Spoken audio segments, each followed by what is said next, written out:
What's going on, ladies and gentlemen? Welcome back to another video here on Peg City Hockey. Now, today we're going to be talking about the 4 members of the Winnipeg Jets / Manitoba Moose that were over playing in the IHF's World Championship tournament that has recently ended. Congratulations to Finland for beating Canada in the championship game, claiming the gold on home ice.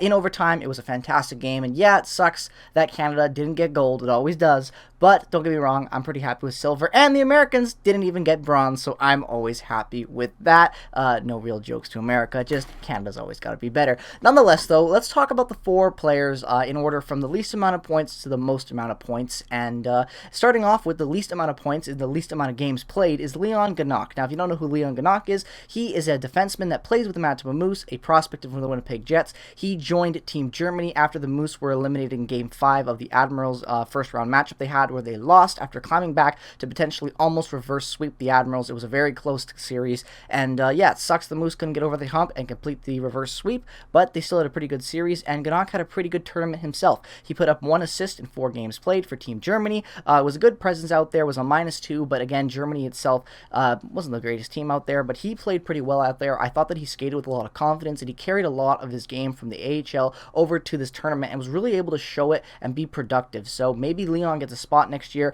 as the 7th or 8th defenseman for the Jets, depending on cap things, if they can sign some guys, whatever the offseason might look like. I think Leon might finally have an opportunity to really push himself up there on being a guy that's ready now. I don't see a Declan Chisholm being a ready now guy. I think 1 more year in the AHL with a couple call-ups could really help his game. So Leon getting 4 games at this tournament and, getting some extended play after a disappointing first-round exit in the AHL tournament, pretty good tournament for him. So yeah, even though he only puts up 1 assist, he looked good out there playing in his games for Team Germany, and maybe he gets a look with the Jets. We'll be talking about him along with the other prospects as we get closer to the start of the season in our prospect ranking tier video that we do every year before the Jets season starts. So let's jump on to the next player on this list, a little bit more of a familiar face for us Jets fans, and that is going to be Nate Schmidt, who played for Team USA, obviously. Now, Nate Schmidt played 10 games for Team USA, put up 2 goals, 4 assists for 6 points, was a +2, and was just a really good veteran presence out there for that Team US team. I really like the way he played on the power play at times. He was a good defenseman for them all across the board, really, and he just brought over a lot of what he showed in the Jets season this year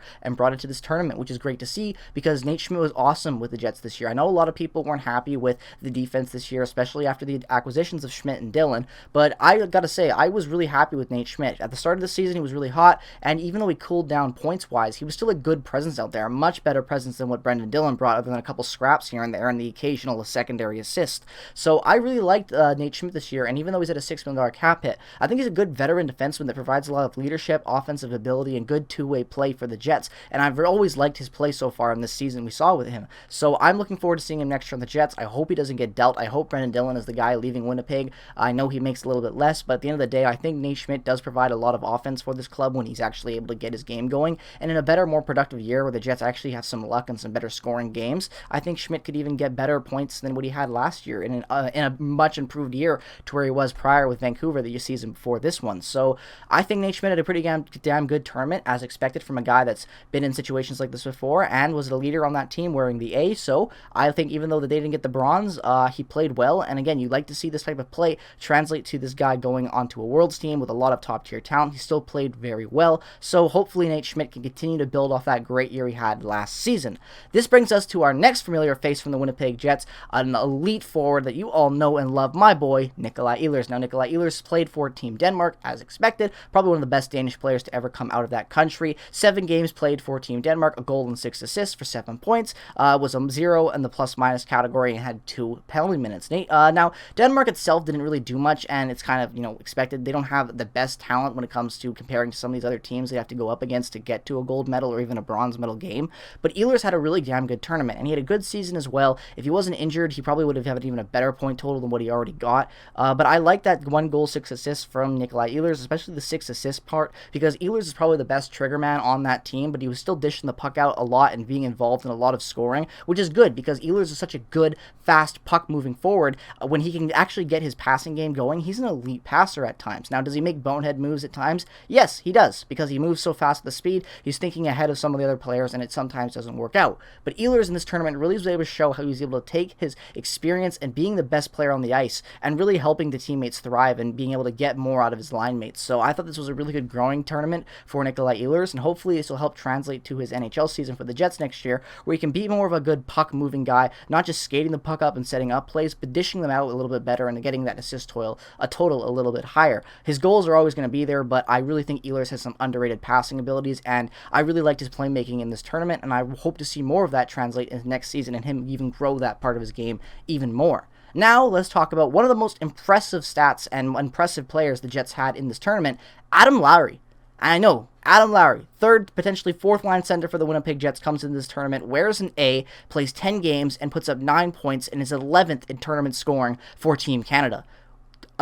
What? Like I know Lowry was pretty damn good this year with coming in clutch goals, but even in this tournament, he was able to score on a shorthanded breakaway.